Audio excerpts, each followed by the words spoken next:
Question number 6 कहता है, boy stretches a stone against the rubber tape of a catapult और गुलेल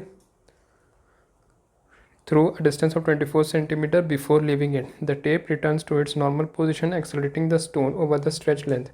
The stone leaves the gulel with a speed of 2.2 meter per second, assuming that the acceleration is constant while the stone was being pushed by the tape. Find its magnitude. अब देखो इसमें note करो कि acceleration constant है. Acceleration constant है, इसका मतलब कि तीन इक्वेशन ऑफ मोशन जो होता है v is equal to U plus A T, S is equal to U T plus half A T square और v square is equal to you square plus 2as, ये तीनों equation of motion use किया जा सकता है. अब देखो question number 6 हम लोग यूज़ करते हैं. मान लो ये गुलेल है, ठीक है, ठीक है, और यहाँ पे स्टोन है, ठीक है. अब वो क्या करता है, वो इसके टेप की मदद से उसको स्ट्रेच करता है, उसके टेप को, और स्टोन को इतना 24 सेंटीमीटर पीछे लेके आता है. यह 24 सेंटीमीटर लेंथ, ठीक है. और यहाँ से स्टोन को रिलीज़ करता है, ठीक है. जब रिलीज़ कर रहा है पहली बार, उस टाइम इसका इनिशियल वेलोसिटी 0 है. चूँकि ये एक्सेलरेटेड मोशन है तो इसको जो टेप है इसको एक्सेलरेशन प्रोवाइड करेगा, और जब तक वो यहाँ स्टोन पहुँचेगा इस पॉइंट पे, मान लो ये पॉइंट ए है और ये पॉइंट बी है, जब बी पॉइंट से क्रॉस करेगा स्टोन तब तक उसका वेलोसिटी 2.2 मीटर पर सेकेंड आ चुका है, ठीक है. तो अगर हम लोग third equation of motion use करें, v square is equal to you square plus 2as, ठीक है, और यहाँ से अगर एक्सेलरेशन का वैल्यू निकालें वो हो जाएगा V square minus U square upon 2s, ठीक है. वी स्क्वायर है 2.2 मीटर पर सेकेंड का स्क्वायर माइनस 0 स्क्वायर और 2 टाइम्स, और जो लेंथ है वो 24 सेंटीमीटर है, ठीक है. तो इसको लिख सकते हैं 0.24 मीटर. अब इसको कैलकुलेट करते हैं हम लोग, तो ये अप्रॉक्सीमेटली इसका वैल्यू आ जाएगा 10 metre per second square.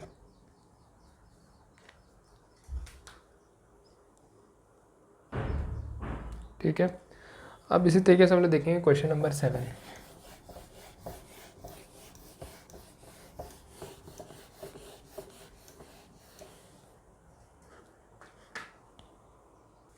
Question number 7 कहता है, a police inspector in a jeep is chasing a pickpocket on a straight road. The jeep is going at its maximum speed we assumed uniform. तो देखो jeep का जो speed है वो uniform speed है, इसका मतलब एक्सेलरेशन 0 है. The pickpocket rides on a motorcycle of a waiting friend when the jeep is at a distance d away and the motorcycle starts with a constant acceleration a. Show that the pickpocket will be caught if v is greater than or equal to under root 2ad. तो अब हम लोग देखते हैं question number 7, ठीक है. Question number 7 के हिसाब से तुम्हारा जो पुलिस का जो जीप है, मान लो ये, ठीक है, वो इस पॉइंट पर है मान लो, और ठीक इससे डी डिस्टेंस अवे मोटरसाइकिल है मान लो यहाँ पर पॉइंट एम पे, ठीक है. ये एक यूनिफॉर्म वेलोसिटी v से जा रहा है और एक ये जिस भी वेलोसिटी से जा रहा है लेकिन इसका एक्सेलरेशन कांस्टेंट है. तो इसमें एक्सेलरेशन ऑफ मोशन अप्लाई नहीं हो, मतलब ये इक्वेशन ऑफ मोशन से अप्लाई नहीं होगा, और इसमें इक्वेशन ऑफ मोशन से अप्लाई कर सकते हैं हम लोग, ठीक है. और बोल रहे हैं कि ये वेटिंग फ्रेंड के मोटरसाइकिल पर चढ़ा है, इसका मतलब एक और डेटा हम लोग के पास है कि इनिशियल वेलोसिटी मोटरसाइकिल का वो 0 है, ठीक है. इतना हम लोगों को समझ में आ गया. तो हम लोग को शो करना है कि ये जो जीप है ये मोटरसाइकिल को पकड़ लेगा अगर जीप का जो वेलोसिटी v है वो greater than equal to √2ad हुआ तो, ठीक है. तो हम लोग मान लेते हैं कि हम लोग को जो ऑब्जर्वेशन वाला टाइम है ये t इज इक्वल टू 0 है और ये ठीक है, t इज इक्वल टू 0 है. और जो जीप जब यहाँ पर पहुँचता है पॉइंट m पे तो नहीं पहुँचेगा, बताते हैं तुमको कि मान लो जीप यहाँ पर है, ठीक है, और ये मोटरसाइकिल यहाँ पर है, ठीक है. अब t टाइम पे मान लेते हैं कि पकड़ाता है motorcycle is caught after time t, ठीक है. तो t टाइम पे मोटरसाइकिल कुछ इतना डिस्टेंस ट्रैवल कर लेगा, वो m डैश पे पहुंच जाएगा या मान लो पॉइंट p पे पहुंच जाएगा, ठीक है. और ठीक इसी t टाइम पे जीप को भी यहाँ पहुंचना होगा, तभी वो कॉट करेगा. और ये जो डिस्टेंस है पहले से ही क्वेश्चन में दिया हुआ कि डिस्टेंस d है, और मान लेते हैं कि ये डिस्टेंस जो टी टाइम में ट्रैवल किया मोटरसाइकिल वो मान लेते हैं एस है। तो हम लोग लिख सकते हैं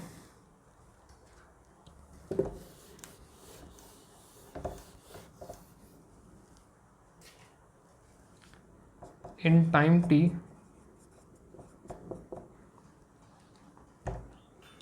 motorcycle travels distance is equal to s. ठीक है, और ये एस क्या होगा,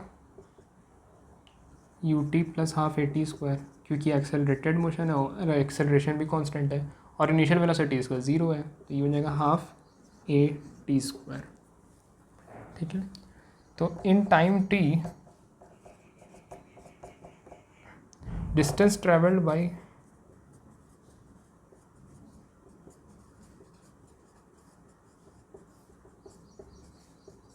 जीप वो हो जाएगा, वो तो डी डिस्टेंस तो ट्रैवल करेगी, साथ ही साथ उसको एस डिस्टेंस भी ट्रैवल करना पड़ेगा, तो वो हो जाएगा डी प्लस एस। देख सकते हैं हम लोग यूनिफॉर्म वेलोसिटी है, तो इस केस में हम लोग डिस्टेंस का फॉर्मूला ये वाला यूज़ कर सकते हैं, x distance is equal to velocity times t. ठीक है, तो डी प्लस एस हो जाएगा, वेलोसिटी क्या है वी है, तो वी, और टाइम इंटरवल क्या है उसके लिए टी है, ये टी हो जाएगा। ठीक है, तो यहाँ से अगर हम लोग चाहें तो टी का वैल्यू निकाल सकते हैं, तो टी का वैल्यू यहाँ से हो जाएगा d plus s upon v, या एस का वैल्यू भी चाहे तो भी निकाल सकते हैं। हम लोगों को एस का वैल्यू निकाल लेते हैं क्योंकि हम लोगों को वी तो चाहिए होगा। यहाँ से हम लोग काम करते हैं, एस का वैल्यू निकालते हैं, वो हो जाएगा वी टी माइनस डी, और इस इक्वेशन को ये मान लेते हैं इक्वेशन 1 है, ये मान लेते हैं इक्वेशन 2 है। पुट एस फ्रॉम 2 in 1, तो वो हम लोगों को मिलेगा v t minus d is equal to half A T square, 2 times दोनों से मल्टीप्लाई कर देते हैं तो ये बन जाएगा 2 v t minus 2 d is equal to a T square.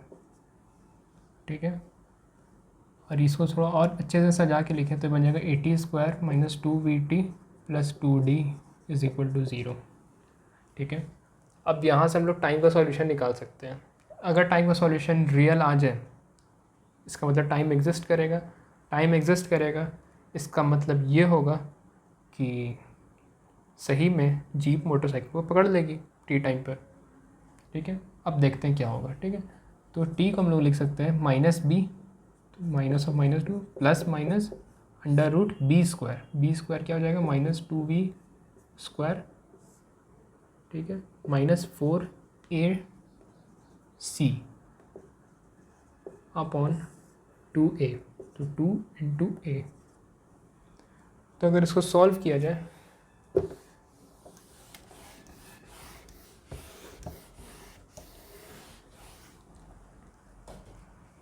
तो अगर इसको सॉल्व किया जाए तो ये बन जाएगा 2 times v plus minus 4v square minus 8ad upon 2a।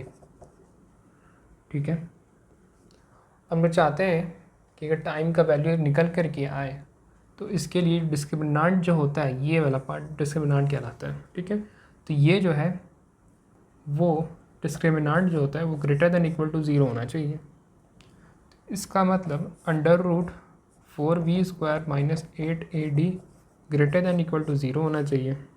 इसका मतलब दोनों साइड अगर स्क्वायर कर दें तो ये बन जाएगा 4v square minus 8ad greater than equal to 0।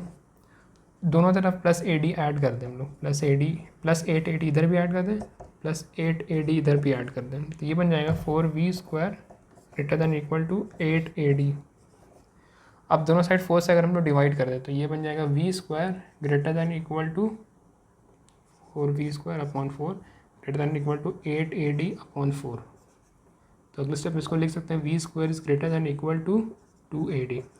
अब दोनों साइड वापस से स्क्वायर रूट ले लें तो ये बन जाएगा under root v square greater than equal to under root 2AD। तो ये बन जाएगा v is greater than equal to root 2AD।